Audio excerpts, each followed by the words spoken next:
Good afternoon, everybody. Welcome to episode number 5 of the SORUK podcast. I hope you're all doing well. Thank you all for tuning in. Tonight, we are talking about the Kevwaller reunion number 3. That will be at Milton Hall this weekend, along with some of our thoughts on the BriSCA F1 UK Open weekend at Skegness. I am here with Riley as per usual. Good evening. Hope everyone's all right. And we have a special guest with us. You may know him for live watch-alongs and bunch of stuff that he does on Facebook regarding bang racing history and ORI media and stuff like that. It's Ronan Coleman, the Demolition icon. Yes, hello everyone. I am here finally. There we go. First proper guest. Yes. Yes, we've done it. Hang on, let me get the stream up Good on evening. here. All right, let's end the podcast. We've done good. We've got our first guest. Right, cheers. Yeah. See ya. I've learned a lot today. But yeah, I hope you're all doing well. We're going to be talking about the Kevwaller reunion. That's the main topic of this video. And just so Riley has some stuff to talk about as well, we've got the F1 UK Open this weekend as well that we will be talking about. So plenty going on. It's going to be a very lively weekend. I will be at Milton Hall filming both days of the action. Nobody's at Skeg sadly, but hopefully one year we can get like Riley or someone down to Skeg and film that as well, which will be awesome. But yeah, there's a lot to talk about. We've got cars that have been revealed. We got big booking lists. We got a lot to talk about, a lot to get through. Some history of the Waller reunion and the memorial and stuff like that. We'll go through everything, and yeah, I hope you guys enjoy. Get a snack, get some popcorn, do what you got to do, get a drink. As where should we start, guys? Don't ask me. Don't ask you. Yeah, I knew that wasn't going to go down well. Yeah, professionalism at its finest. All right, we need to write a script. We're never professional. You should know this by now. Exactly. 5 episodes in, we still don't know how to flip and run a podcast. Yeah, it's terrible. But yeah, no. Not with Waller, because I don't think I'm going to talk much. No. So we'll start with Waller weekend. 2022 was the first time it was ever run. Well, I say that it's basically a placeholder for the old pre-70 meetings that used to be at Milton Hall in the RDC days, but now it's under Speedworth, and the meeting has been a staggering success and ever since it started in 2022. And well, there was a lot to talk about from that weekend in 2022. Loads of cool cars, loads of big crashes, and it was the true, I guess, memorial for Kev Waller, the first running of it, and well, it was just a classic, wasn't it, Demo? Yeah, absolutely. I mean, I actually couldn't believe how well the pre-70 bangers did at Milton, because for quite a few years, it did feel like that the pre-70 genre was starting to really collapse and we weren't going to get the big pre-70 meetings. And Kingy's Memorial definitely helped early on before Kev Waller's Memorial to really elevate it. But when Kev Waller's Memorial came out and that first meeting happened, I mean, it just blew up the roof off of everyone's expectations, and it was just a phenomenal event and such a great tribute. And it's amazing that we still get this annual attraction every year, and the drivers just provide every single time. So it's great to have an exciting pre-70 event hosted at such a really good track for pre-70 meetings. Oh yeah, absolute classic. It again, very good first weekend, and you had a lot of cool cars there. It seems that ever since this event started, the pre-90 meeting in particular has had themes going for it. So in 2022, when it first started, you had like Japanese cars, a lot of Crowns, a lot of Datsuns, a lot of interesting stuff like that. And you had Pikey and 313, I forgot his name, something Osborne. Craig Osborne? Craig Osborne, I believe, yeah, 313 and 190. They turned up with some great big massive yanks. They were on Oppo all day, hitting each other and everything else. You had Jonesy in that Toyota Crown that was hitting everything. And it was a good day. Absolutely savage, big hits going in. A lot of airborne cars we saw from that meeting. And then, obviously, from the pre-70 the day before, that was just carnage. probably one of the best days we've had so far from either of the reunions. That was a classic day. You had Team Black out in force, you had the Condoms out in force that were causing carnage. Terry Hill was hitting everything in sight. It was mayhem. Absolutely epic weekend, and the weather was on our side then. It's been on our side pretty much every year so far, and yeah, just all round an epic weekend, and there was a lot of storylines from that one. You had a lot of drivers coming back. You had like 30. Who's 33 again? Gary Madgwick. Gary Madgwick, that's the one. I knew it was a Madgwick, I just had to make sure. But yeah, no, he came back. You had a lot of other people come back that weekend. It was very good. But I think the car of that weekend across both days had to be Steve-O McGrath's A60 Hearse. What do you reckon? Yeah, definitely. That was a really cool car for Steve-O, and Steve-O is just an absolute credit to the sport, and he seems to always find something cool to bring. But yeah, that A60 Hearse was very memorable car for that sort of event. It was really solid. Yeah, well, it was solid. It did pretty much all the races, and it didn't get too broken. So yeah, pretty good car for him. 2023, this, in my opinion, is one of the best Waller reunions we've had so far.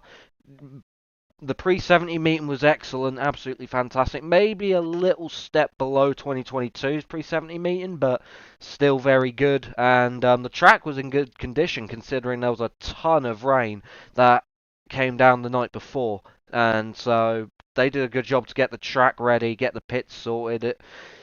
It was carnage out there, but it was good fun. The pre-70 meeting was good. You had Jack Star in that big thing at the pre-70 meeting. I don't know what it's called. You had Carl Roberts in some big Russian thing, I believe it was. You had, again, load of A60s, some cool cars, big action, big stars.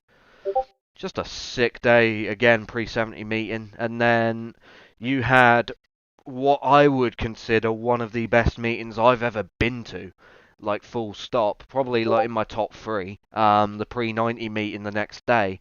And despite there being around about 100 cars, lower numbers than the year before, that was just insane. Every race was just carnage. And you had Steve-O McGrath with that big yank, the Lincoln Continental thing, who flattened Bradley D. Grandin in that Mark 1 Granada and the Jack and Train, and Waller with the Cadillac Eldorado. There was a lot of stuff that day. It was very memorable. Yes, indeed, and that to me was what was such a step forward for the meeting as well. I mean, it's one of those times where when you have such a good meeting the previous year, the expectation is high for the drivers to perform because they've just had such a memorable meeting, and I think they blew expectations with that one in 2023. And I will say, and you probably will go into it, and sorry if I ruined your script here, but Roscoe's script? We're not professional. ambulance. Roscoe's ambulance from day one of that meeting. I mean, that has to be one of the coolest pre-70 cars I've seen. That's in my top 10 for coolest cars I've seen for the pre-70s, and that got destroyed immediately. Yeah, apparently that ambulance, that was one of 4 left in existence at the time. Apparently the other 3 are in museums somewhere, so that was the last one properly out and about, which was quite cool. Yeah, and with day 2 as well, I think that day 2 was one of the best meetings, undoubtedly the best meeting of the year, but just the performances they were able to get out of some of those cars was really cool. And that year as well, in 2023, I know we've already mentioned Steve-O McGrath, but that to me, with that performance he had when he went into the back of that Mark 1 Granada, that really showed to me why he deserved to be the world champion in bangers, because he's a driver who's able to drive, but he's also able to really entertain when the moment's right as well, and that really showcased him very well indeed, in my opinion. Yeah, Steve-O was on a rampage that day. He was hitting stuff on the Saturday as well, but on the Sunday, he was a different beast. That thing would not die. He was hitting everything in sight. You can't talk about that Sunday, though, without that shot from Lewis Tingle on 84 Jack Ansell. That was insane. It's been a while since I've seen a car get airborne like that from a shot. I think the last one before that would have been Mark Delat's shot at Lynn at Mize meeting, but I wasn't expecting that. I know that Crown was a bit rotten, but just went skyward bound. I wasn't expecting it, and then obviously the pile-up that happened. Bowman got ran in, loads of Yanks went in there, 962 flattened Finney in 737, just everyone steamed in. Then Aaron Keegan, been racing for about 3 or 4 decades, he's still got it, the boy, he's still got it, and Steve-O was hitting stuff. Lewis Tingle backed off of Jack Ansell and kept hitting stuff, and that was a very memorable race despite only being like 15 cars on track. It was sick, and loads of other stuff happened in the day as well. You had Ty Williams on that Sunday with that Bentley S Cloud, which was the first one ever raced, and there was so much cool tin there. You also had a bunch of people from the Netherlands race that day as well, like the black and yellows and stuff like that. They both had Yanks. The 487 car that got flattened by Waller earlier on, that jacking train with Steve-O and Bradley D and stuff like that, but that was savage how that bent up as well, just folded in half like a crisp packet. And then, yeah, just a bunch of other stuff happening. You had the Team Black Jags that just wouldn't bend. They kept hitting everything and nothing was going on. You had Josh Gooch versus Crit, and you had just so many other things happening at the time as well. 962 getting flattened in that Rolls Royce in the last race by like 3 or 4 drivers, and then just Ty Williams getting flattened by, I believe it was Ricky Beasley, I believe it was, and yeah, sick day overall. Probably one of the best meetings I've been to. Definitely the best meeting I think there has been for a Waller weekender, just in general, in my opinion. Don't know about you guys, but 2023 was classic. It was a classic year for the event. Yeah, definitely. And just to bring up a point, because I think you mentioned that the Sunday didn't have like if it was under 100 bangers there. And one of the things that makes a banger meeting, in my opinion, is it's not how many, it's who's there. Yeah, because definitely. It's those drivers who put on the show, and you just know when you read the booking list, you just know that they're going to do something entertaining. And the thing is about like the big moment with Tingle and Steve-O and Tom Waller, who, by the way, absolute credit into what makes that meeting so special, in my opinion. I don't think it gets talked enough how Tom Waller, who's not known 100% for his wrecking, but he puts on an entertaining show for his dad, and that to me deserves so much credit. And another thing as well about the Kev Waller Memorial with the crashing style is that I say this sometimes, and it does go over people's heads sometimes, but it's not when they go into a pile up all together all at the same time in a matter of 2 seconds. It's those moments where, like with 84 just sitting there on the corner, and you can see Tingles coming down the back straight, and everyone's cheering, like going, go on, get in there, and you know something special is going to happen. That to me is what makes banger races so magical, is those adrenaline moments when you just know that driver's just going to go into the back and they're not going to back off for anybody. It's absolute great stuff, in my opinion. It's fantastic. And also, going back to 2022 again, briefly, we soon found out that the Kev Waller weekender really gets the commentators out of their shell as well, gets them all excited and pumped up, like Matt Black. Whilst he's always entertaining, whether it's on the infield, on social media, anything, always an entertainer, he was loving every minute of 2022's running of the events, and when Ricky Beasley spun himself out, hit the wall, he was like, no, Ricky, no! It was hilarious, everyone loved it, it was absolutely fantastic. And then 2023, the now famous Here Comes Waller, from him, that was brilliant. You could hear it over the PA system. It was fantastic. I love seeing commentators come out of their shell a little bit, get excited, all pumped up. It's what I try and do a little bit. It's kind of inspired me to be very energetic when I'm commentating at Lynn. It's very inspirational for everybody, I think. Well, I think, in my opinion, that's what makes these moments in banger racing so special, is when the commentators are, because at the same time, what people forget is these commentators are fans as well. They were once wanting to watch racing like we are behind the fence. And when those moments happen, and I think immediately with Michael Coventry at Millnall years ago in the RDC era, and Rob Porter for Arena Essex. It's those moments when they go ballistic that makes those moments so special to watch when you watch it back on DVD or whatever, when you're just watching the meeting live.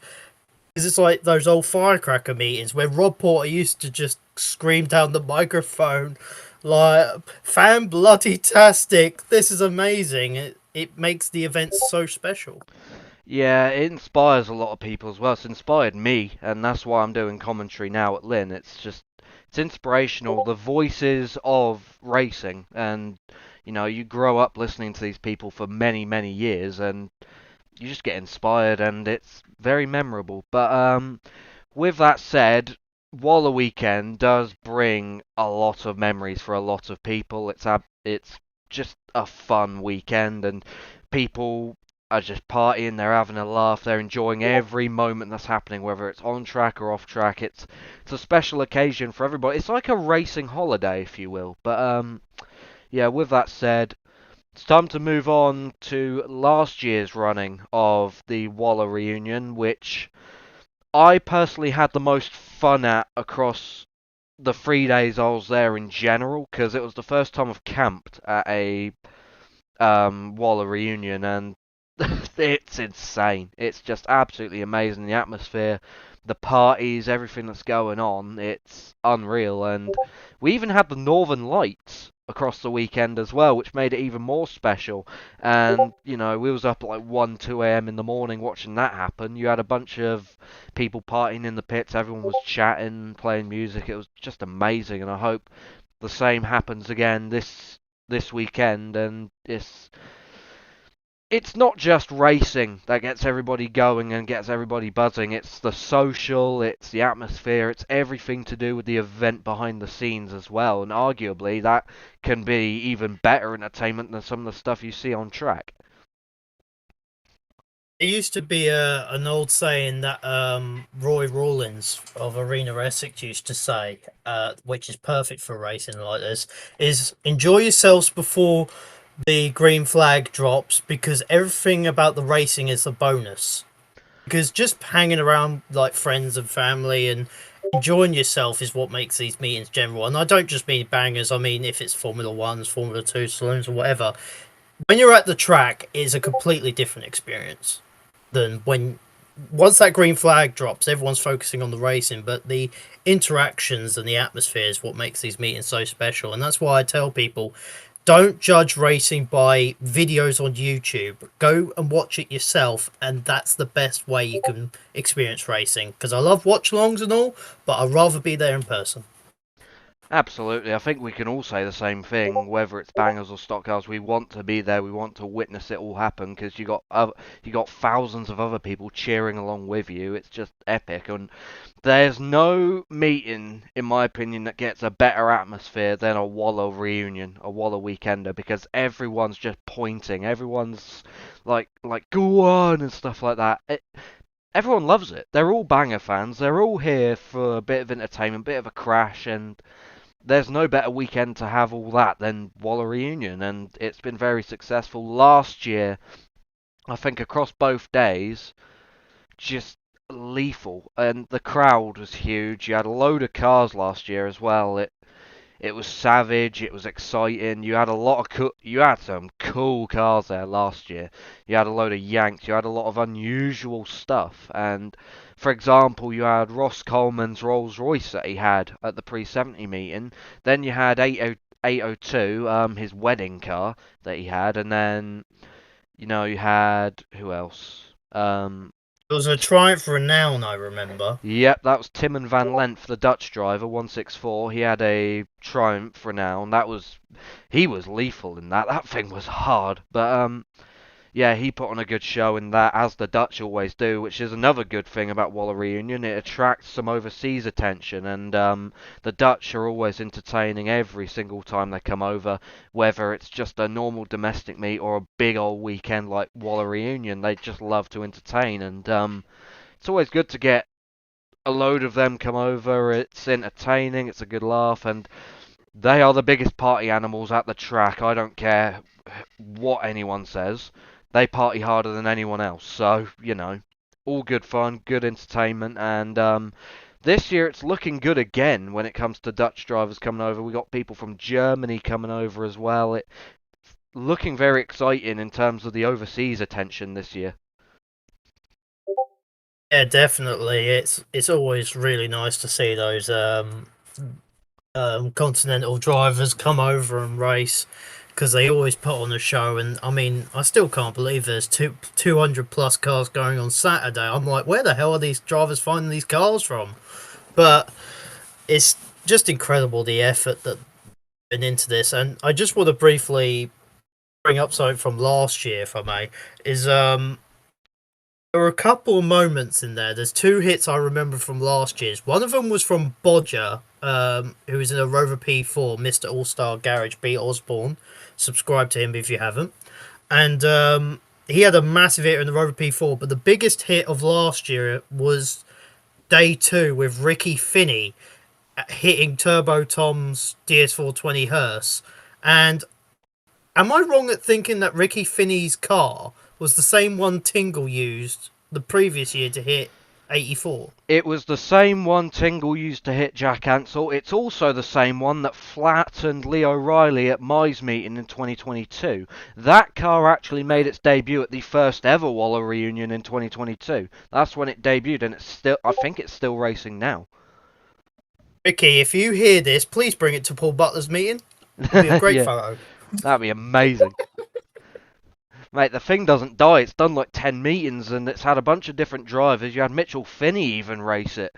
And, yeah, Ricky has been brilliant in that car. Bought it to Waller Reunion last year, flattened Tom Reynolds. And I think he was hitting other stuff as well. I think he bought it out for the DD. He was hitting a bunch of stuff in that as well. He was having a good old ding-dong with John Sharp in 828, who had a Jag. And, yeah, I think he also nailed John Cullingford in his Yank as well. So Ricky Finney in that car is a with monster. Turbo Tom, one of my favourite things is watching the in-car camera that Speedworth put out, because Turbo Tom is like going, yeah, let's go, keep going. He wants more to go in, and then Beasley went in. He was buzzing even more afterwards. It was amazing. Tom Reynolds, credit to the sport. Yeah, he's a fruitcake, but we all love him. He's been racing for 30 years and he still doesn't know what brakes are. Oh no, clearly not. I mean, the DS420 didn't really have much of anything, so all he could really do is just sit back and enjoy the ride. That's why he did it. And people, if they don't know banger racing, will be like, "What is that for?" People do that sometimes in bangers. Tom Reynolds knew that he wasn't going to get another race out of that hearse, so he parked it purposely so someone could jack it up. It's the only reason he brought the hearse, so it could get destroyed. Yeah, went through the side of Ricky Beasley, and then Ricky Finney steams in. It's the Ricky show on Tom Reynolds. It was amazing. Yeah, absolutely incredible. Yeah, and so we move on to some other bits from the Saturday. I want to go through some Saturday moments. Mark Cooper Jr. becoming Kieran Bowman's hat. That was a bit unexpected, because obviously I was filming the pile-up because I think Taylor Sauter was coming around to go into the pile, and then all of a sudden I look to my right and Mark Cooper is up in the air on top of Kieran Bowman's A60, so that was funny. That made me jump a little bit. I'm like, whoa, where's he going? And then the big pile-up in the consolations as well. Big pile-ups everywhere. The heats. I gotta say, that's probably the best run of heats we've had at a Waller reunion so far. Every heat was carnage. Then, obviously, as per usual, the consolations is where everything kicks off, the big hits go in. And you had the big pile-up where 308 nailed Owen Hunt in 524 in his triumph. You had a bunch of other people steaming. 167 got snapped off in... was that an escort? I don't even know. But, yeah, loads of memorable moments from them consolations as per usual. Tom Waller was on a mission in the final, going on opposite, hitting people.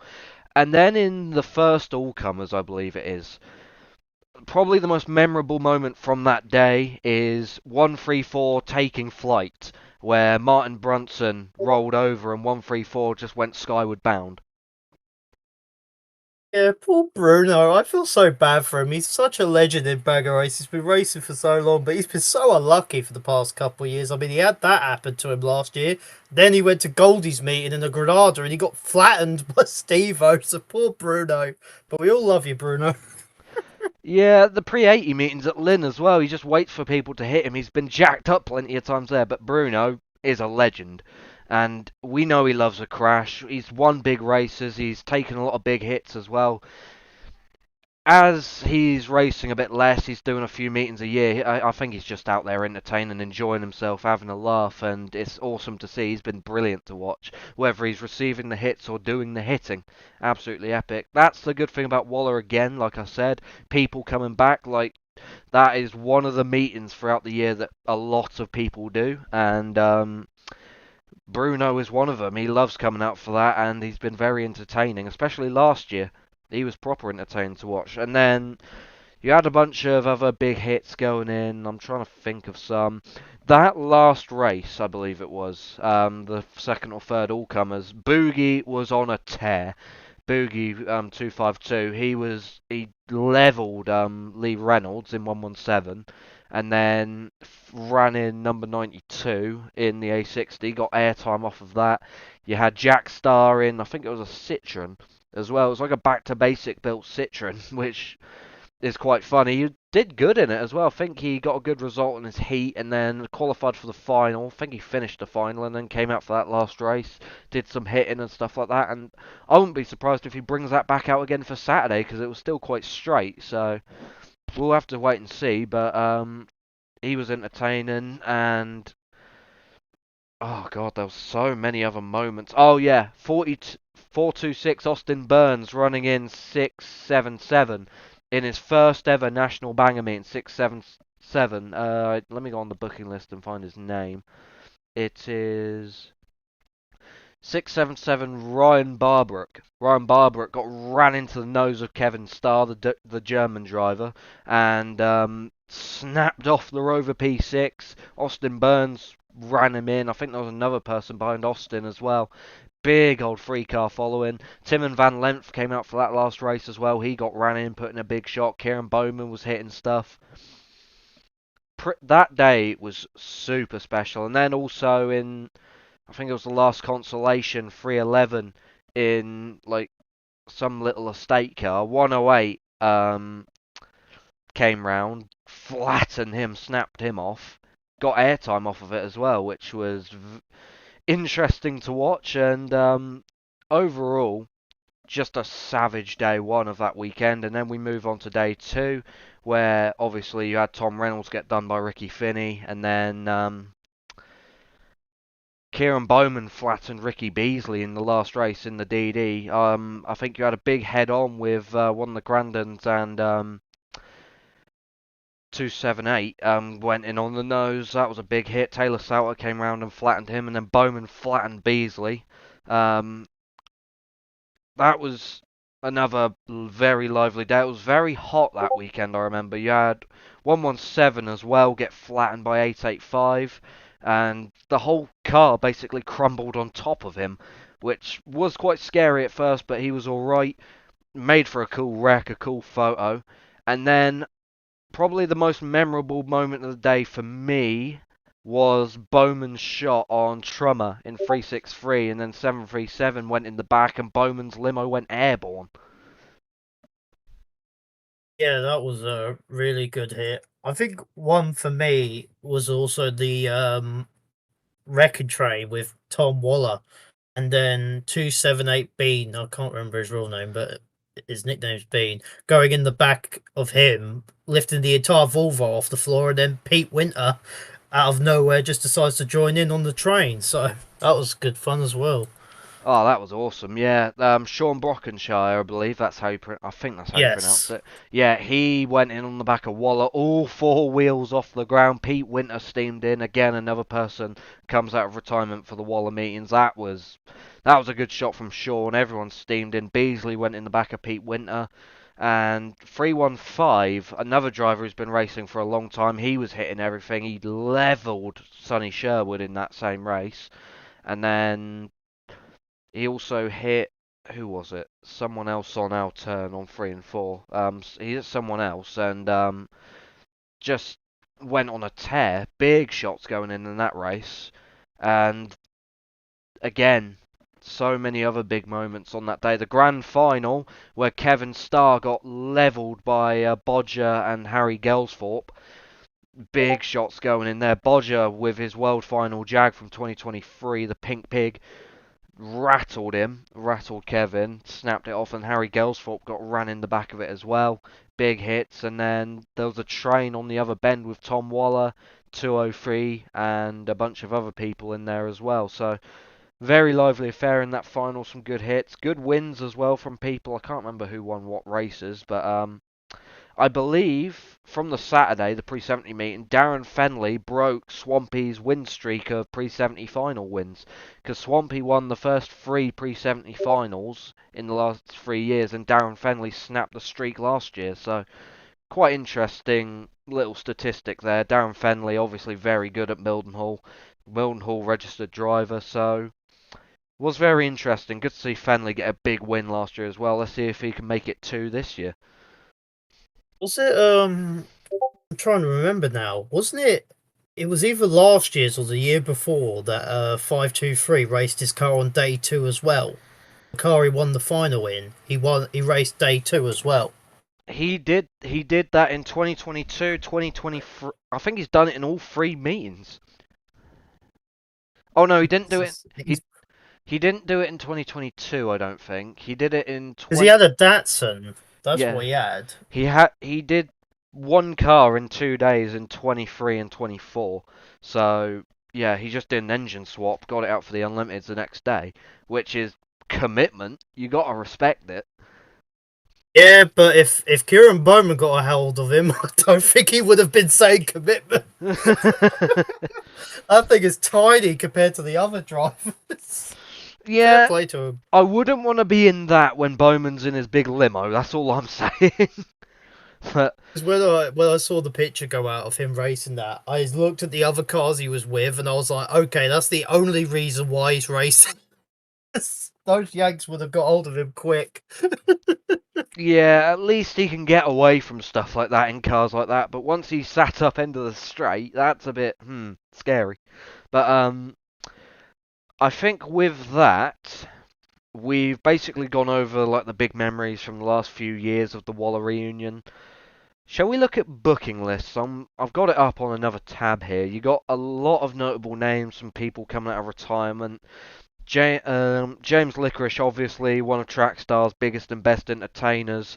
He'll probably have a P6 again for day 1 of this weekend. He was very good in the first 2 years of Waller Reunion. I don't think he was there last year, but this year he's back out, and he's going to be one to watch. You got a lot of people on here, to be fair. Is there any names that catches your eye, Demo?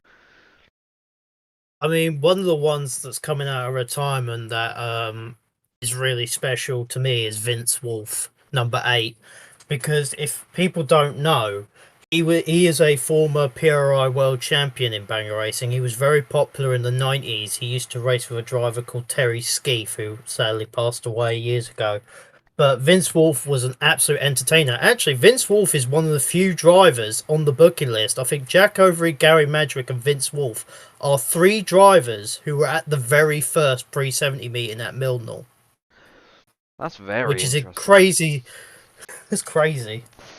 Yeah, you got a lot of drivers on here. This is where Demo's kind of in his element because you got a load of old school drivers. He's the history man when it comes to bangers, so there's a lot to talk about here. There's a lot of people coming out of retirement, a lot of drivers returning, like or people that have had breaks and stuff. A lot of usual drivers as well.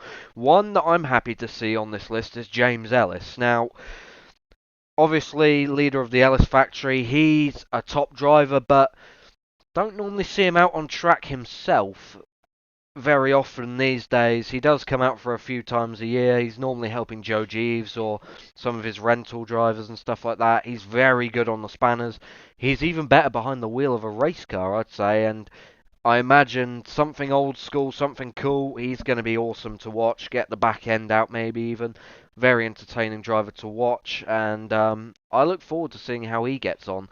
Another one that Demo might be happy to see is Andrew Davies. Although he's made a couple outings this year, Andrew Davies on here, number 47, Condoms driver.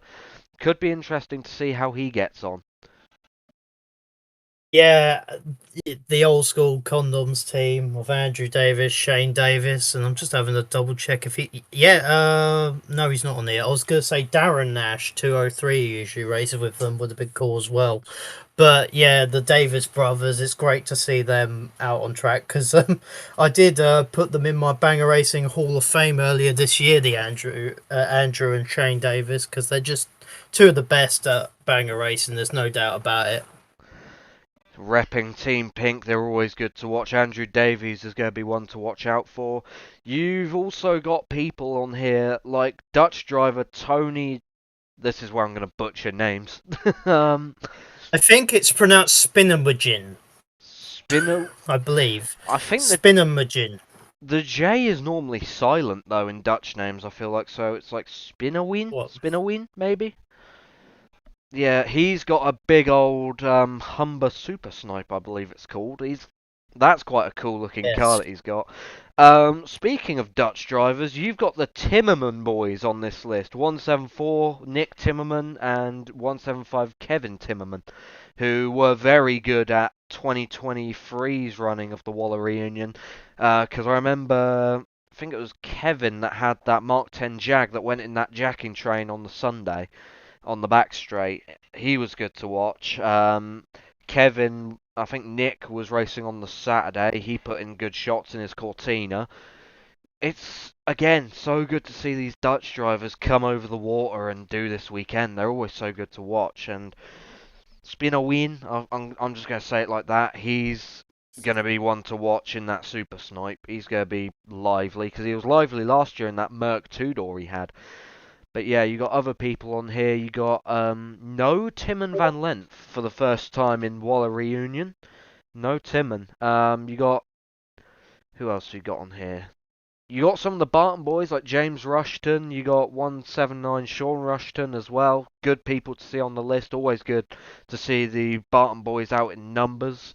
You don't see it too often nowadays, but it's always good to see them come out. You obviously got Laura and Tom Waller. Laura Waller does the Saturday of every single Waller weekend, and Tom Waller obviously does both days each year. They're absolute credits to the sport. Tom Waller, obviously the man who put all this whole weekend thing together. This was his idea to bring pre-70s back to Mildenhall, and he's done a fantastic job at that once again for a 4th year in a row. Got a lot of people on here as well, like Kevin Starr, German driver. He's going to be one to watch because he's got a beautiful A60 for the Saturday. He's got a Yank for the Sunday. Proper entertainer is Kevin. Yeah, definitely. And it's kind of funny, really. You mentioned Tom Waller's doing this 4 years in a row. He's EA champion for 4 years in a row as well. Does that mean every time he does a Kev Waller meeting, he's just going to be the East Anglia champion? Is that how it works? I believe Tom is funny. I believe Tom is a 3-time champion. He won it in 23, 24, and this year. So okay, the reunion era. Yeah, the reunion era. Yeah. Well, one I do want to mention because I think this one may get overlooked slightly. Is Paul Corpiella 241. Now, we have seen Ricky 242 appear now and again. I believe he raced a TS420 limo at the Oldies meeting last year. But Paul Corpiella we do not see very often nowadays. So it's great to see those two back out again. And if you're wondering who Paul Corpiella is, he is the famous driver at Firecracker who had that massive limo crash that near enough went over the fence. So it'll be great to see what he gets up to as well. I Great to didn't see him back out. I didn't know that was Paul that went airborne, because that's not normally his colours. Well, Paul, the one that used to confuse me, I think Ricky was the one that joined the Midnight Runners, and Paul was the one in blue, Yeah. as for the Messers team. Interesting. Well, that's good to know, but yeah, obviously then a big entertainer, especially back in the day, but now we'll see how he gets on. Something that caught my eye a couple days ago that I only just realised a couple days ago is normally with these reunions you get one BRCM driver booking. In 2022 you had Charlie Randall, and in 2024 last year you had Boogie. You have got all of them booked in this year for the pre-70s. You got Boogie, Runa, you got Charlie Randall on here, and you have got... Oh, never mind, no, not all of them. You don't have Macaulay Mills, sadly, but you have the two burglars. You got Charlie Randall. They're gonna be fun to watch. This seems like their kind of meeting, in my opinion. They're gonna be awesome to watch, and Charlie Randall was very good at the first Waller Weekender. Boogie went on a tear last year in that Cortina. It's gonna be interesting to see how they all get on, because they do BWS rounds, that's what they're most known for, but it's good to see them do these novelty meetings as well. Well, if their performances at the Undercracker event, the short is anything to go by, their cars are going to look a little bit smaller by the time they're finished. And maybe a bit snapped in half, we'll have to wait and see. But, I think it was Charlie, or it was either Boogie or Runa. I went to Undercracker or Aldershot, and one of their cars just looked like a accordion, and he's tried to get back running again. yeah, I It was like remember that. 2022. I think it was 23 where that happened, because weren't all the Reynolds boys in, like, Datsuns, like, very rotten Cedrics? The only reason I know it's 2022 because I was there. That's Okay, the yeah. only reason I know remember that. That's fair enough. I mean, Runa did get snapped. No, it was Charlie Randall who got snapped off last year. Yeah, they're always entertaining at 3 litre meetings. And speaking of Boogeymen driver Leo Zwan, Dutch driver 307, coming over the water in his Humber that he raced last year. He'll be racing that again this year. It's always good to see at least one of the Boogeymen come over the water, because they are awesome over in the Netherlands, and they always used to be amazing here when they came out in numbers to the UK. Particularly like the Pete Winter meeting, the Emmon versus Ringwood meetings like about a decade ago. Always very entertaining, and Leo is a proper entertainer as well. Yeah, the Boogeymen are great entertainers. They always put on a show whenever they appear. Same as the RAL 6005 lot as well, with Martin Steenbeckers, Jan van Oschen, those boys. Just those teams, like even the Vorkings as an example, but those Dutch drivers are on another level, man. They put so much into it, and they're just credits. We could Great. we could definitely learn a lot from them, that's for sure. But No, we don't. No, we shouldn't. no. We'll probably be dead. Oh god. Okay, at least the door plates then. But Yes. yeah. But right below Leo Zwan's name on the booking list is, in my opinion, the driver of the day from the pre-70 meeting last year, Charlie Ailes 308, with that big old Humber last year, hitting everything in sight. The thing wouldn't die. I believe he won the DD in it.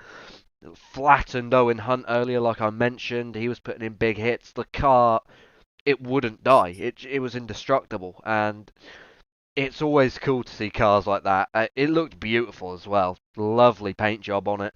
And in my opinion, last year he was the driver of the day on the Saturday, and he's booked in again for the Saturday again this weekend. So it's going to be good to see how he gets on. Hopefully he can try and replicate that performance he had last year. And again, you got quite a few people on here a bit further down. You got Kieran Fry. We're going to get to the Bears very soon. But yeah, Kieran Fry doing both days, to my knowledge, doing both days of the weekend.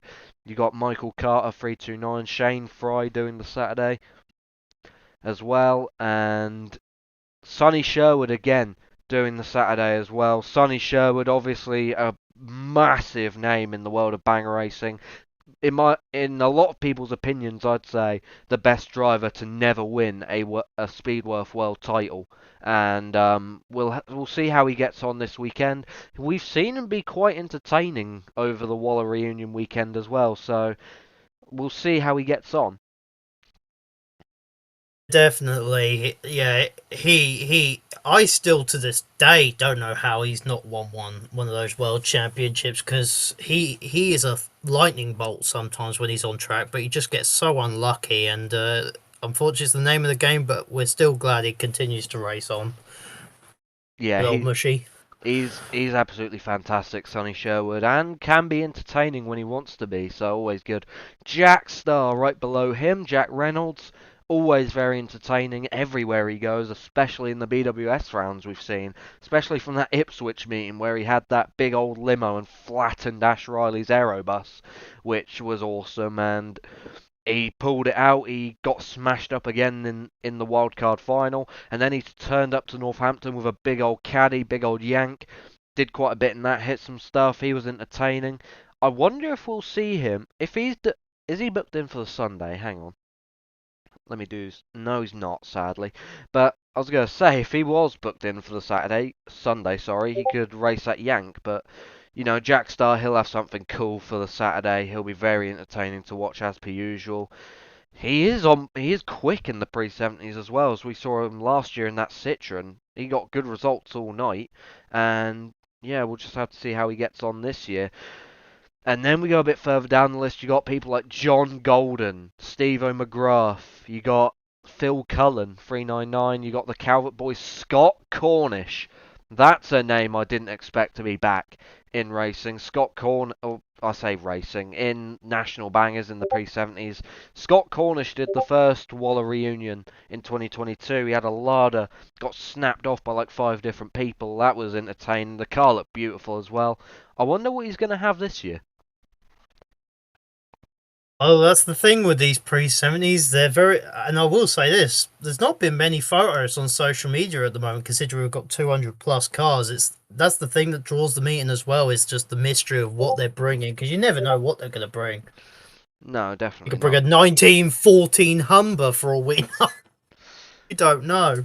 Yeah, there's so much mystery around this weekend, especially at the minute with not many posts coming out. But we'll just have to see if everyone turns up, if everyone has cool cars and stuff like that. It's going to be interesting. It's always good to see some mystery behind some meetings, because it's always good to turn up to a meeting, see a cool car there that you didn't expect.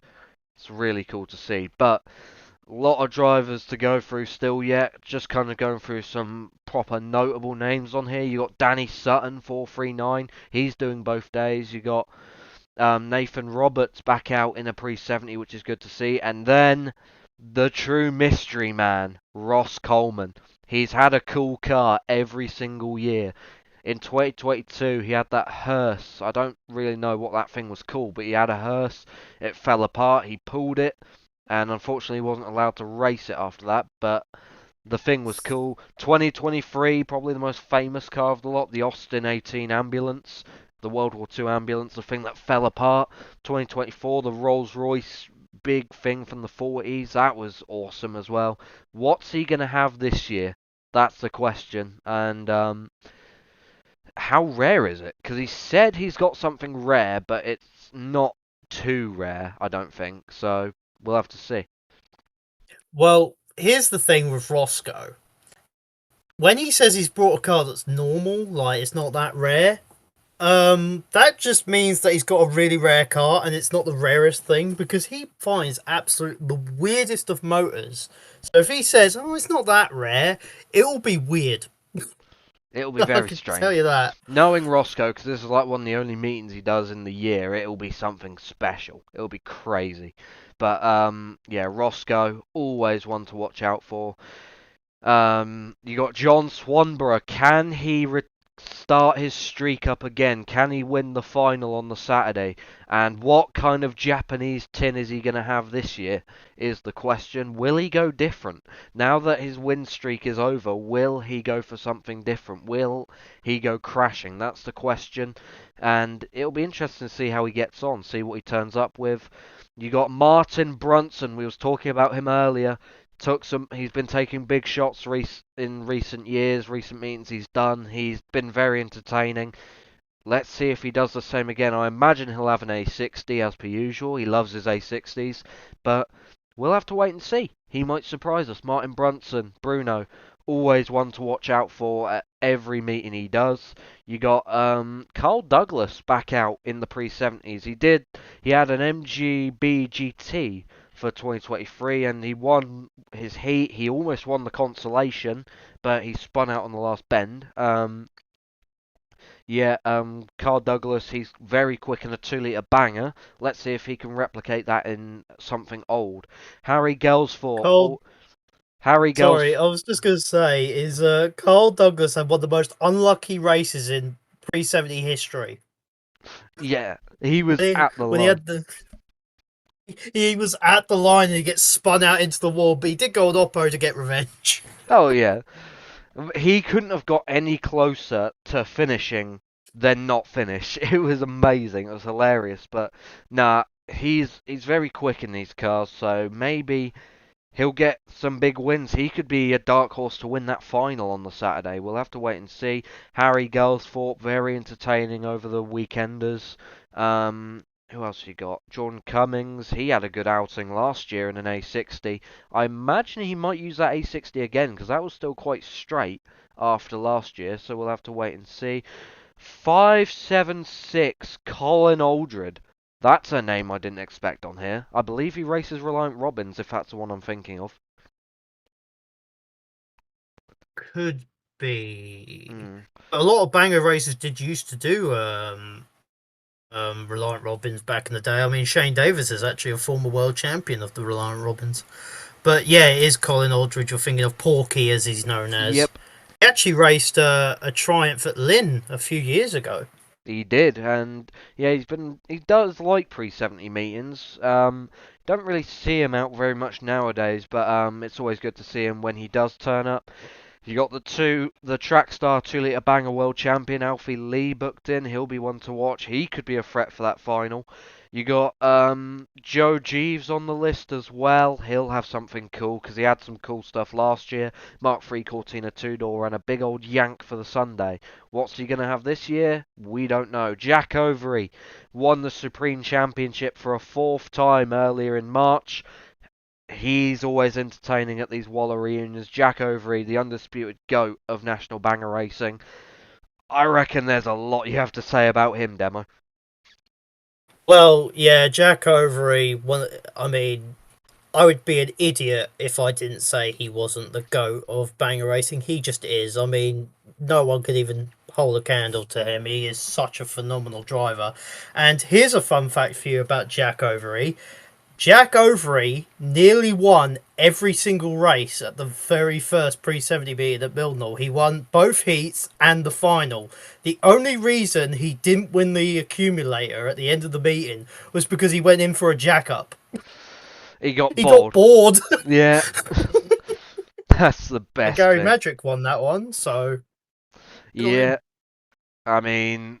Gary Madgwick and Jack Overy, they share a lot of wins between them. Gary Madgwick is a Speedworth World Champion, so is Jack Overy. So, yeah, lot of history between them two and just Jack Overy in general. I'd say he's won 30 big titles now, Jack Overy, because I think there was a tier list that PF Racing Media made a few years ago, and Jack Overy had 23 big title wins at the time. I imagine he's at 30 now, or close to that at least. That video came out before he won 2 more Welder Shales and stuff. Yeah. He was going off, Jack Overy, after that video. He's like, I'm going to win more. Yeah, he then won the Supreme this year, and yeah, there's still so much coming his way, because he's been racing for 3-4 decades now. He's he's been here a long time. So we'll see how he gets on Saturday. I imagine he'll have an A60 as per usual, like Team Black always race. But it's good to see him racing somewhat often once again. Ryan Barbrook 677 was mentioning him earlier. His first ever national banger outing was last year's Waller reunion in the pre-70s. He got folded in half by Austin Burns and Kevin Starr. So we'll see how he gets on this year, see what he has. Who else have we got on the list? We're scrolling. We got some of the black and silver boys. We got 725 Simon Bai and 733 Ricky Stroud. Always good to see Ricky back out racing, proper entertainer. Has it out with the BRCM lot as well, so we could see some wars going on Saturday between them. We'll have to wait and see, and they're just very entertaining regardless, so be interesting. Jason Moore 739, he had a very rare Mazda 929 last year, absolutely mint looking car. See what he has this year, see if he has anything any rarer, or if he's gone for something like an A60, a Triumph maybe, because Jason likes doing laps, so we'll see what he does. And then, speaking of condoms from earlier, we got Bradley Davies 747. He's on here. That we got 3 747. Wait, we might one, two. Yeah, we got 3 747s racing, which isn't confusing at all. We got 8. You'll be fine because you'll know which one's which, because Bradley D will be in the wall, 747 Davis will be on opposite. So Yeah. that'll be great, and it's great to see. Is the Davis family just the bloodline of banger racing? Like, is that how it works now? It might be. I mean, there's a lot of them. Steve Davis, Shane Davis, Andrew Davis, like, it's a lot. Speaking of long bloodlines and bangers, we got Jack Foster in 801 booked in. Yes, Yeah, it's a that's big one. interesting. Yeah, that's a big name. And the other one as well I've just thought of is the Reynolds family. Gary Reynolds, Keith Reynolds, Jack Reynolds, Ed Reynolds, and Joey Reynolds for the Saloons. Is number 2 Ash Reynolds related to them? I don't believe so.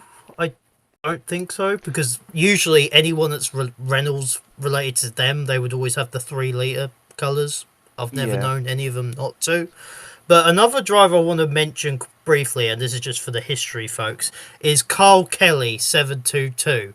Now, he's racing a Triumph 2000 in his dad's colours, the Gremlins team they used to race years ago in the 90s and 2000s. And I think that's so cool to see tributes to the older drivers and, you know, family members as well, because I think that also adds to pre-70 banger racing. It's not just old cars, it gives drivers a chance to race the cars their dads or their mothers or brothers or whatever, what they used to race, so it gives them a chance to be a bit nostalgic and have a lot of fun with that as well. Definitely, yeah. We've seen a couple tributes so far with obviously 722 and car number 8 Vince Wolf. Obviously very nice tributes and stuff like that, even though 8 car isn't really a tribute, but it's still old school. Speaking of old school, the Millen family, 814 Mark Millen and 824 Ollie Millen.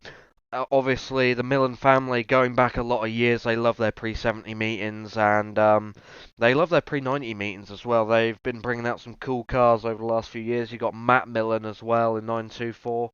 They're all booked in. They're going to be fun to watch, and I'm looking forward to see how they get on.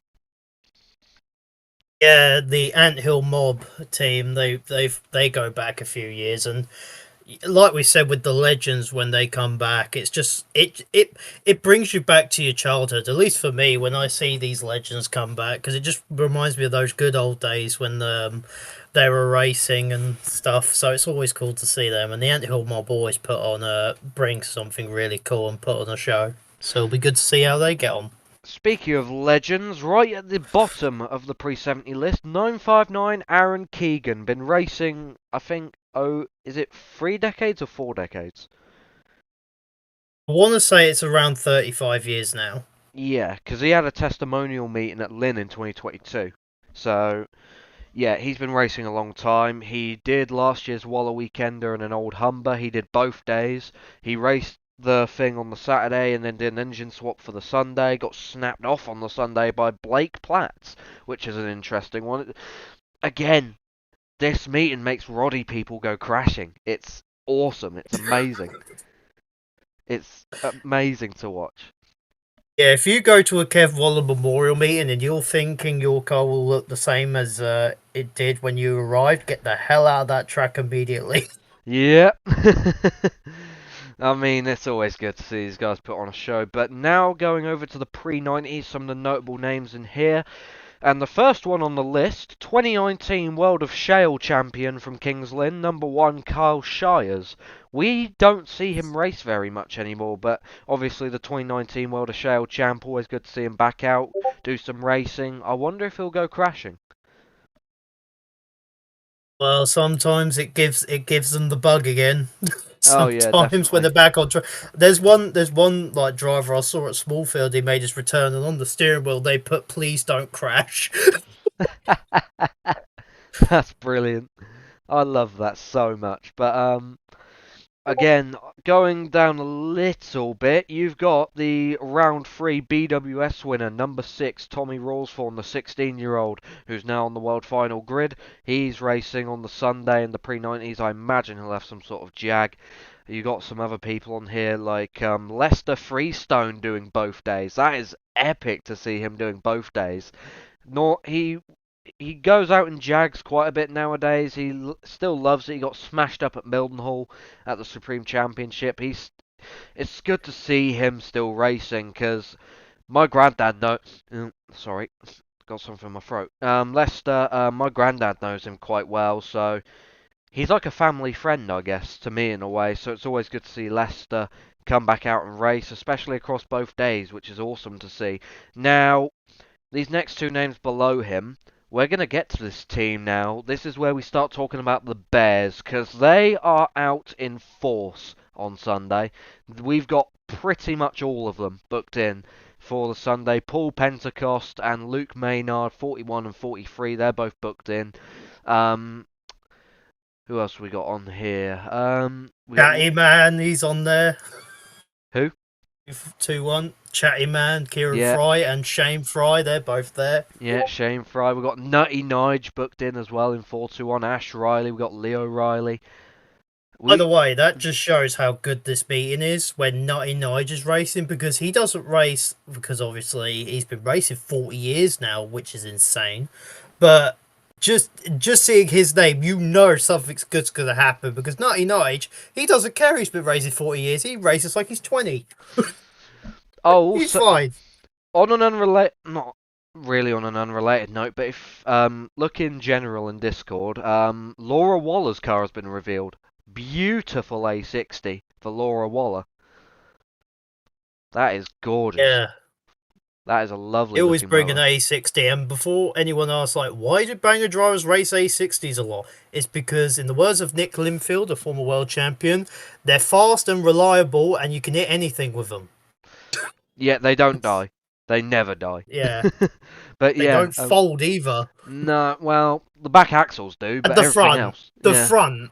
The front is solid, yeah. We got Ricky Beasley and Patch Beasley. I reckon they'll have Jags, but we'll have to wait and see. They're always super entertaining, especially at these Waller weekends. Last year they were really good. Ricky Beasley got folded in half by Kieran Bowman in the last race. Patch Beasley went on Oppo, was going for Stevo. He got done by Stevo. Good to see the Team Black and Predators battle going on, but I don't think we'll see that this year because none of the Predators are really booked in. But either way, they'll be entertaining. Will Cole, 84, he's got a Toyota Crown for the Sunday in the old Team Blitz colours, which is awesome to see. And then you got the Crash Zone boys like Lee Waller and Jake Calvert.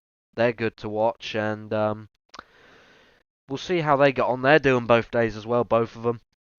They have Rover Pete. Dak 117, Kamikaze as he's known as one of the biggest wrecks of last year. Oh yeah, that big yank last year. That was huge. That was awesome to watch. And you got some of the DWO boys, Liam Lake.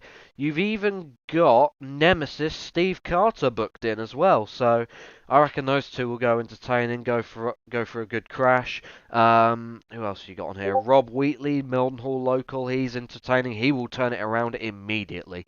I'm calling it now.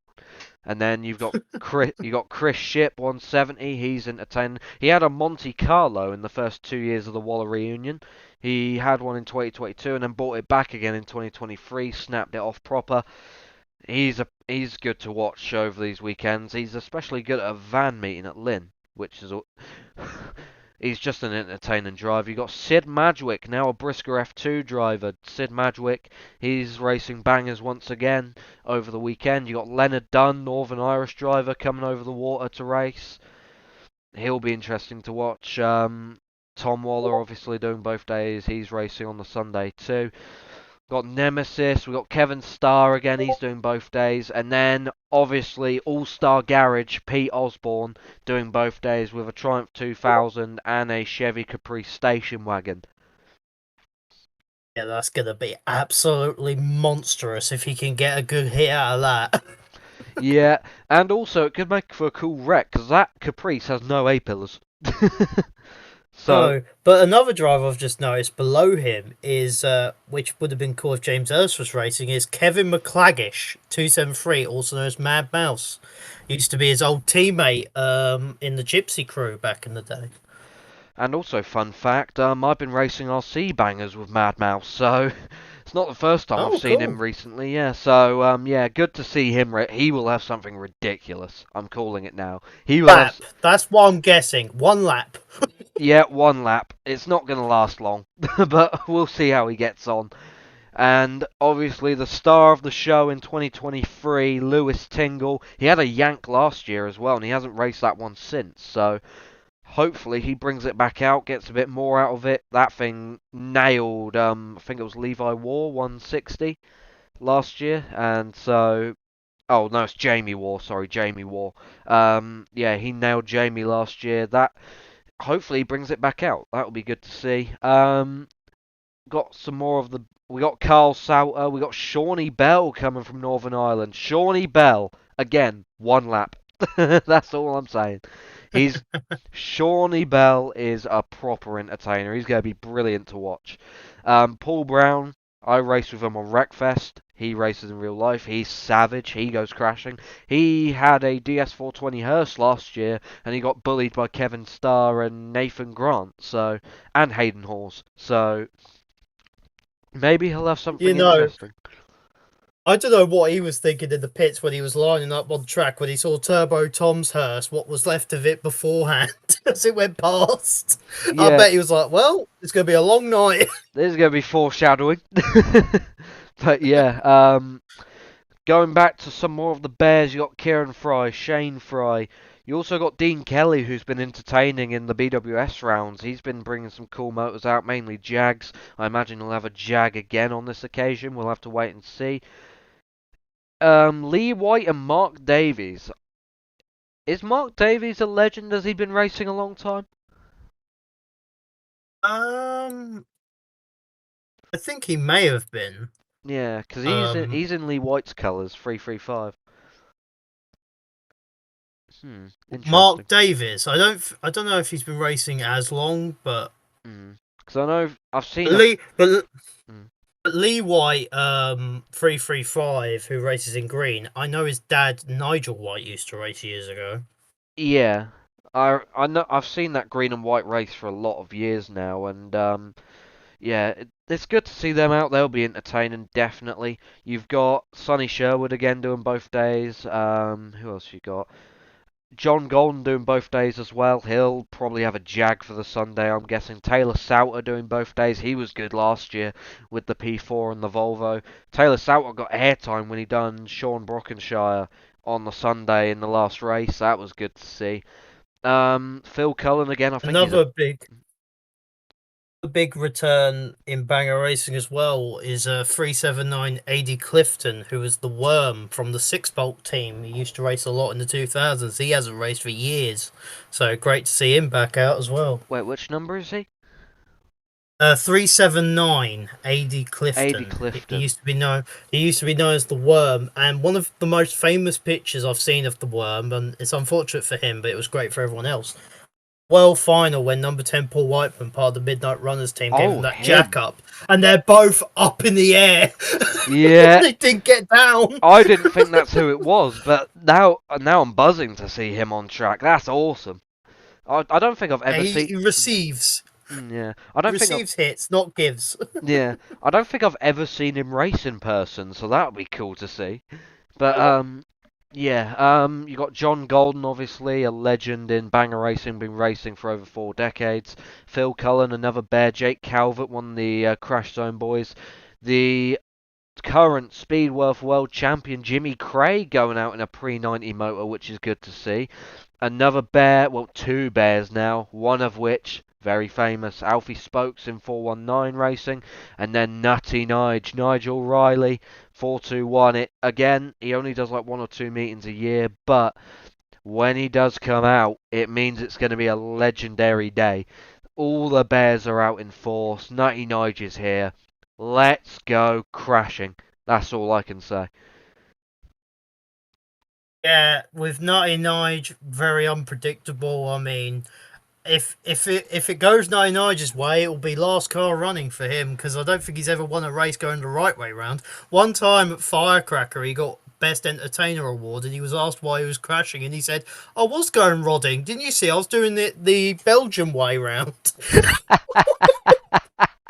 That's But that was amazing. great.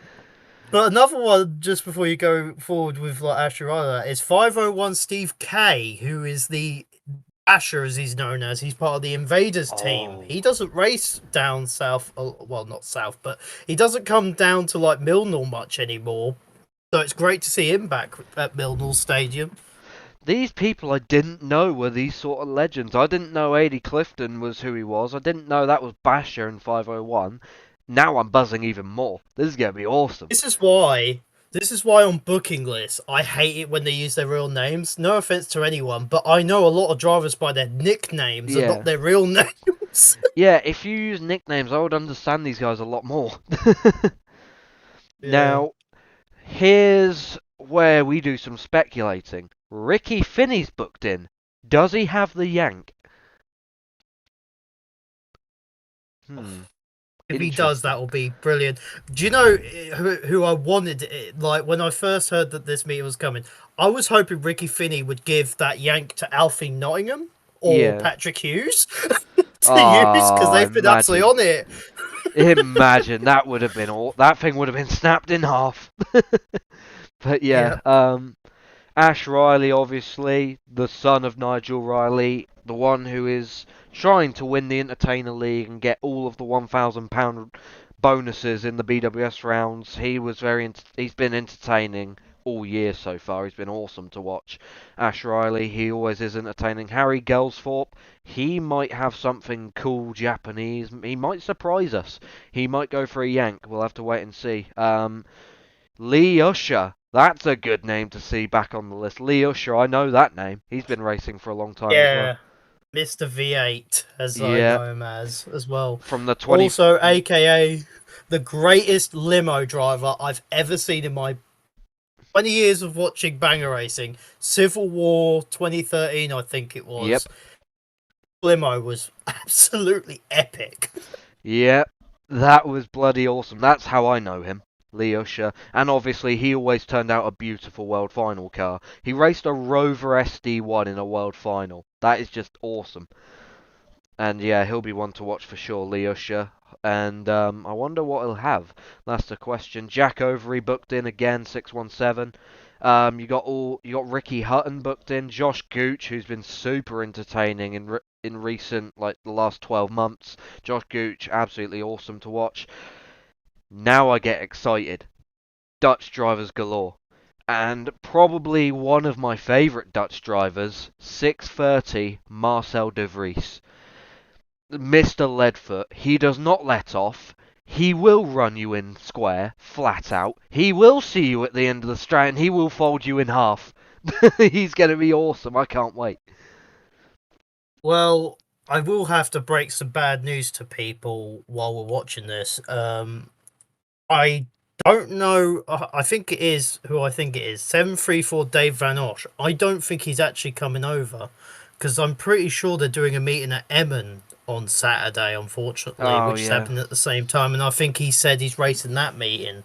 So I don't think Dave Van Osh will be there. Oh, that's a shame. But still, Hmm. great drivers, though. Oh yeah, great to see. Marcel de Vries, if he does come over, that'll be amazing. There's two Dave Van Oshes. I'm confused. Yeah, I think they've mixed because I know. 834 is usually Jan Van Osh, so I don't know who 634's meant to be, but I don't think that's him because I don't Dave Van know. Osh is definitely 734. Yeah. So unless it's a duo somehow that I don't know about. 634 Simon Konja, I think that's how you say it. He raced in 2023. He had a yank for the Sunday of 2023. He got done by Tom Waller on opposite. He was pretty entertaining. The car came home pretty straight and then got smashed up at Emmen. But yeah, he'll be one to watch. 635 Timen Log. I'm useless with Dutch names. We all know 634 by the way because he was the driver in 2023 where Matt Black does the famous "Here comes Waller." He's the driver he hit 634 Simon. That was Fiona. That was 487 Waller hit. 634 was the other one. Oh, was it his teammate? Was it? Yeah, it was his teammate. There was two of them. But yeah. Oh, okay. But Time yeah. End 635. I don't really know him, so I don't know what to expect. But either way, good to have him come over. 636 A10 Bauer. He's booked in as well. I feel like these guys are all part of the same team, which if they are, good, because that's lively. Who have we got? We got Max Eaton. He's good at Waller weekends, whether he's rodding or going for a crash. We see him go for a crash at that meeting sometimes. Elliot Finney, he got levelled in 2023 in the Yank in that pile-up where Reece Tingle went airborne. Pete Winter booked in. Pete Winter, very good name to see on this list. He's also booked in for Paul Butler's meeting in June. So it's good to see him come out, make an appearance. He'll be entertaining to watch. He raced last year and went in the train on turns 1 and 2 with Tom Waller, Sean Brockenshire and Ricky Beasley and people like that. He was entertaining to watch then. Who else have we got? Obviously, with Pete Winter, we got Jordan and Jay Sharp. I believe Jordan's doing both days. That's going to be lively. They're going to be powerhouses that day. They're always fun to watch. And then Riley knows this person. Now, this is interesting. I didn't know Riley knew banger drivers, but Lee Loosevit, who has a Mark III Granada hearse, Riley went to the same school as him, apparently, which is interesting. Bit of trivia. I actually know someone and you don't. It's surprising. Yeah, it's very surprising, but yeah. But yeah, I went to school with him. Was friends with brother and everything. And yeah, he lives down Sundon way. So yeah. Yeah, and he's I know a banger driver. Yeah, he's got a Mark III Granny hearse, so he might get splintered. Yeah, We'll I have to saw wait that and see. before it got painted and everything. So that was mint. Oh, that's cool. That's really cool. It's just I think it was green. I think it was something. It was a weird color, but yeah. Yeah.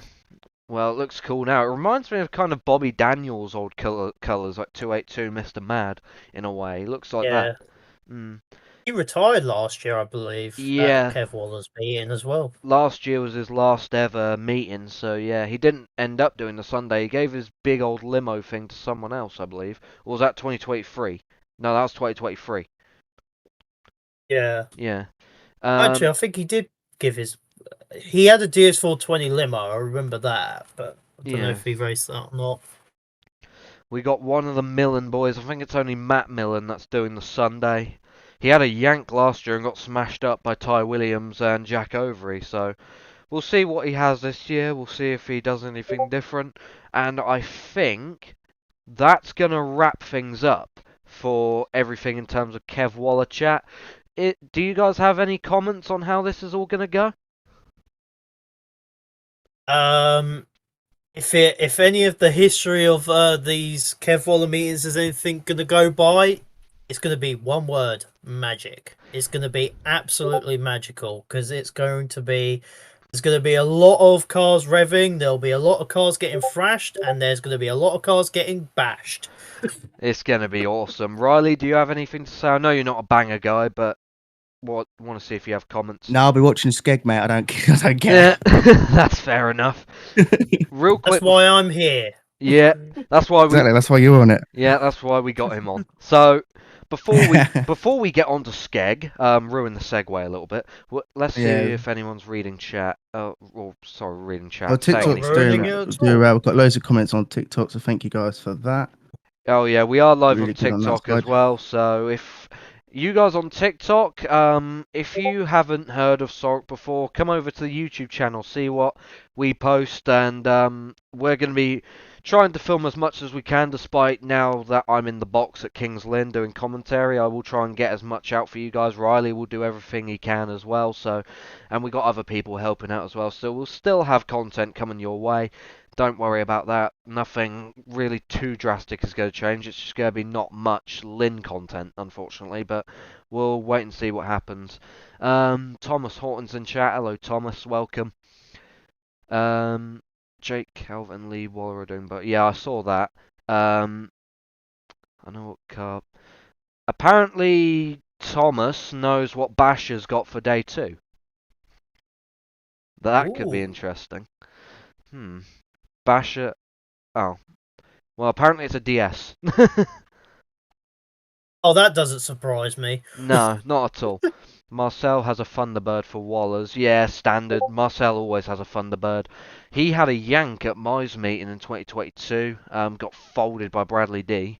And then he pulled it out and never raced. Well, I say never raced. He went to Emmen with it and stuff like that. But yeah, Marcel, when I saw him on the booking list, I was buzzing. I absolutely love watching Marcel race. He's awesome.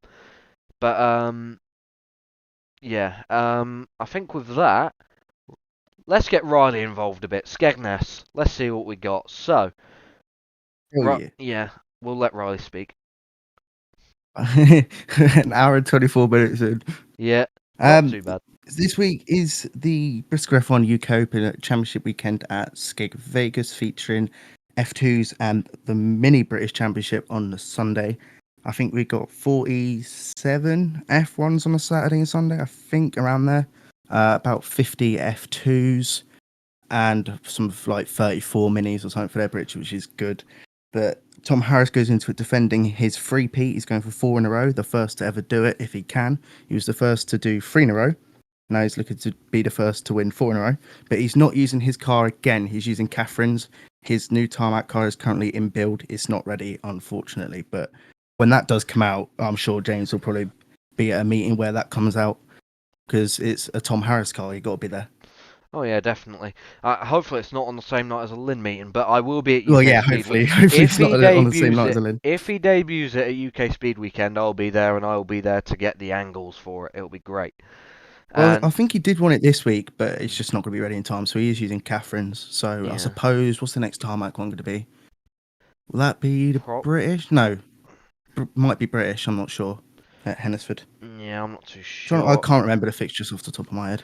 I am I know we got the 100%. European before that. I am 100% not doing the British, by the way, which is unfortunate, but you know. It's Hennesford, mate. It's terrible for F1, in my opinion, but Yeah.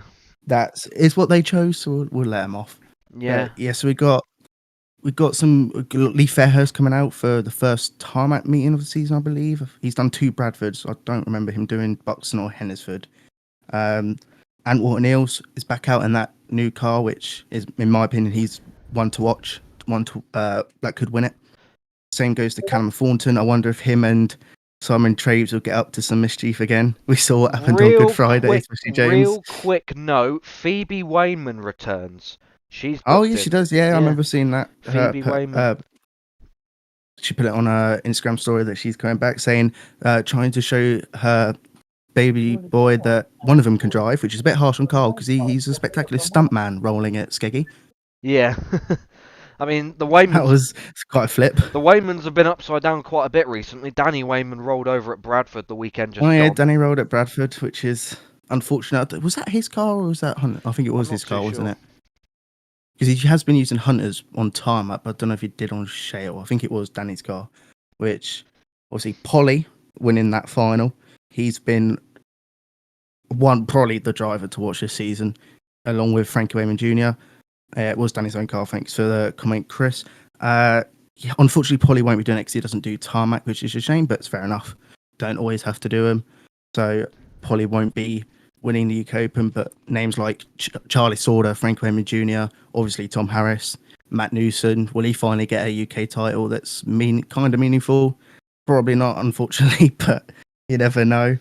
We'll see. It's hard to see past Tom, isn't it, though? But he hasn't had a good start to the season, so it could be someone else's. I mean, there's a lot of heavy hitters in this. Callum Thornton, my pick to win it. You got Antwater Eels. You got Lee Fairhurst is quick at Skeg, although he hasn't raced in a while. Obviously, Tom Harris. You got Matt Newson, who's good in that car, his newish car.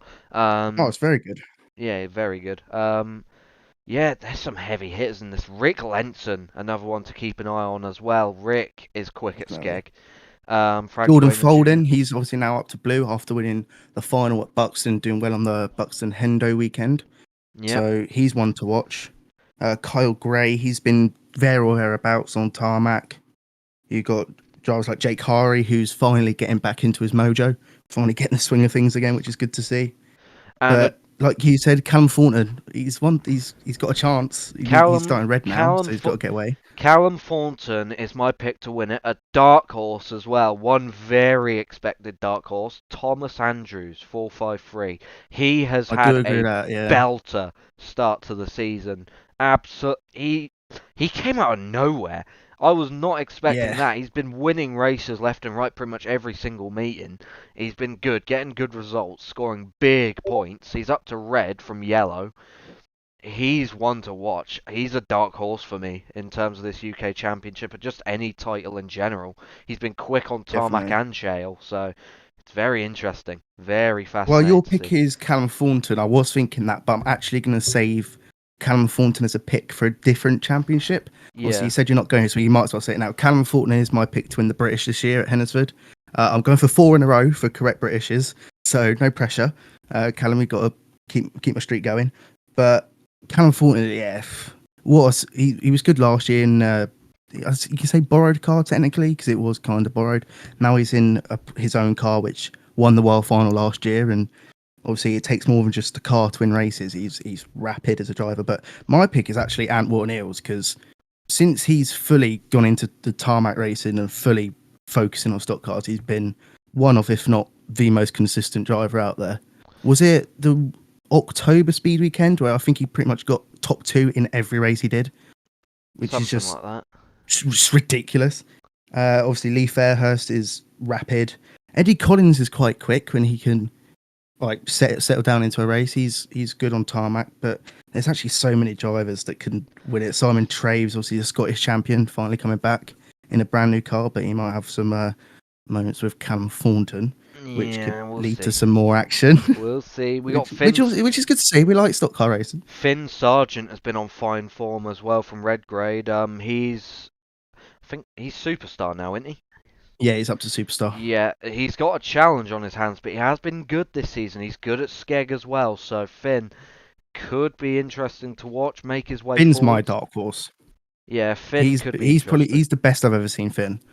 Yeah, he is in good form. It's like as light as done as what's the word? What's the saying? Switched or something? I don't know. Something like that. Something's changed about Finn, and you can tell he's driving brilliantly right now. Yeah, I'd say. Yeah, it's all up on the ground grid, isn't it? I think with Finn, he's just outside of my dark horse pick because he's in Superstar, so he's a bit far back. He has a lot of work to do, but my dark horses for the UK Open are Thomas Andrews and Rick Lenson, H318. Rick is very good at Skeg, the Dutch driver. We'll see how he gets on.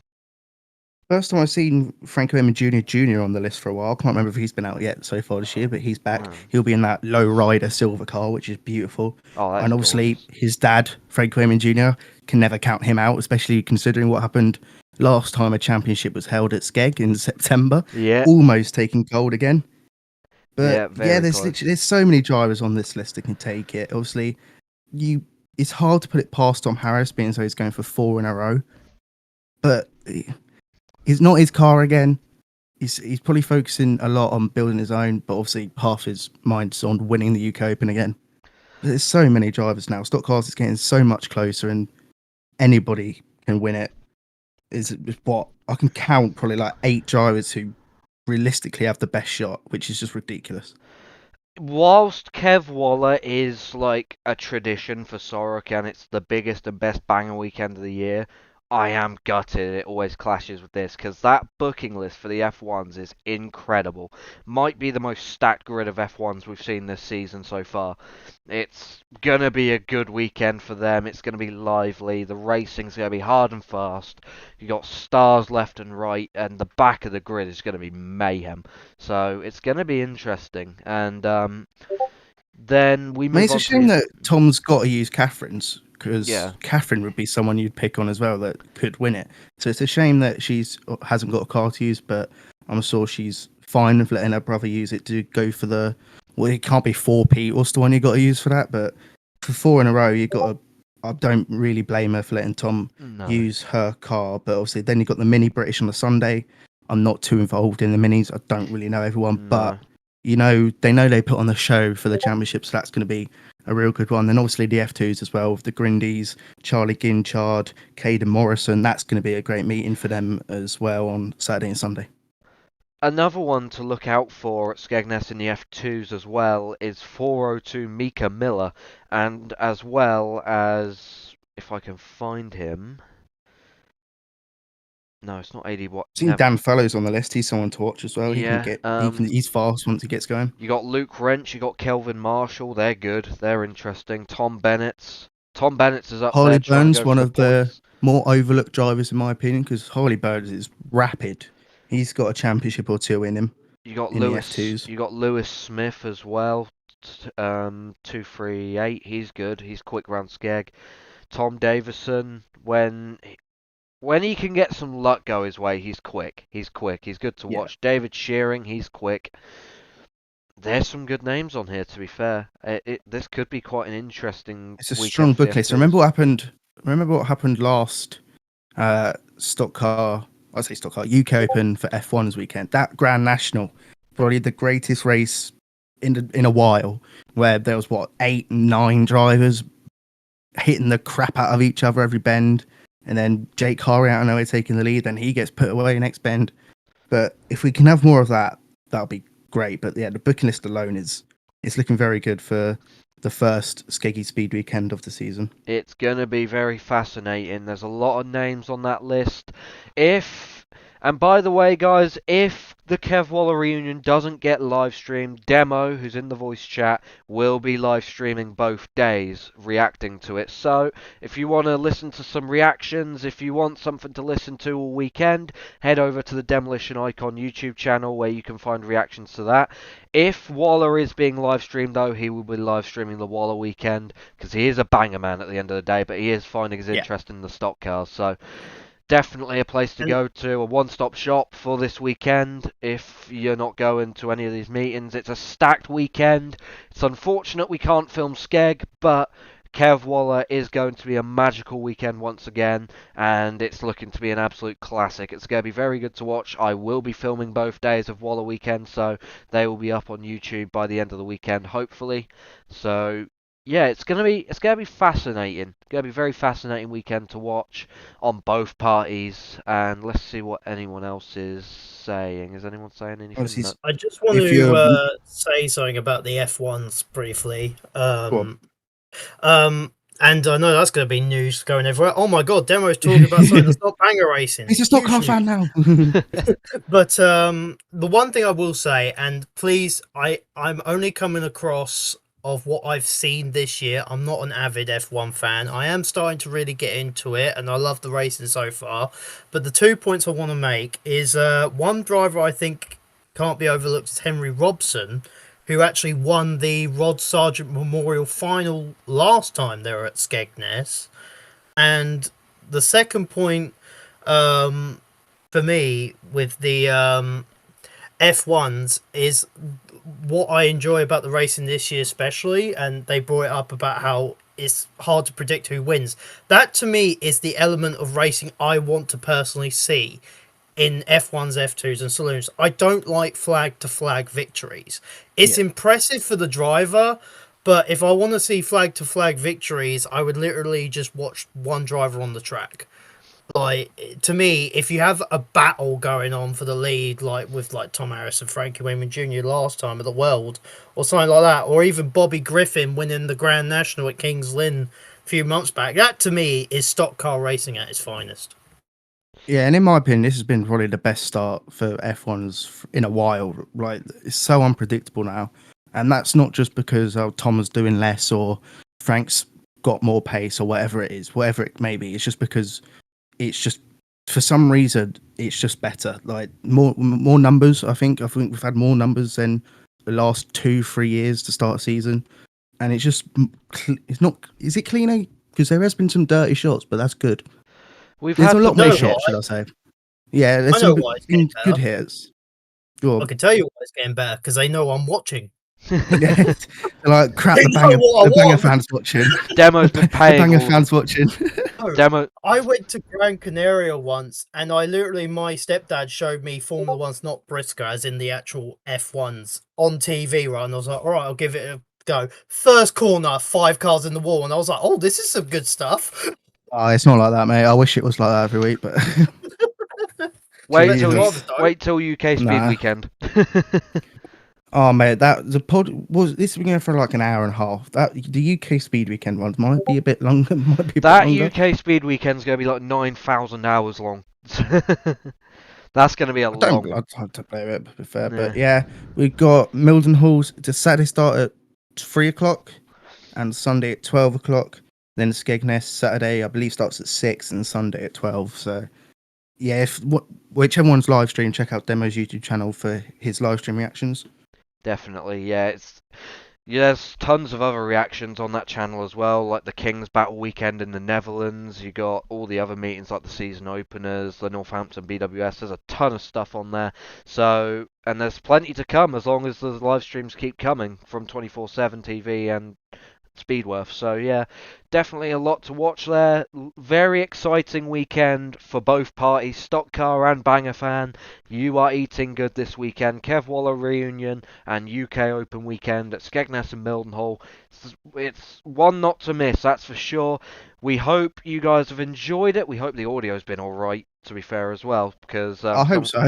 someone said mute your Discord, so that's a bit nerve-wracking. But yeah, but anyways, I hope you guys have We're not enjoyed. professional. They should know that by now. Yeah, we're amateurs. We don't even have scripts. But Yeah. yeah, I hope you guys did enjoy the podcast. Let us know what you thought in the comments. Like, subscribe, do all that wonderful stuff, and stay tuned for tons of content coming your way here on Short Oval Racing UK, and the reactions coming from the Demolition icon over this weekend. Thank you very much for watching, and we will see you very soon.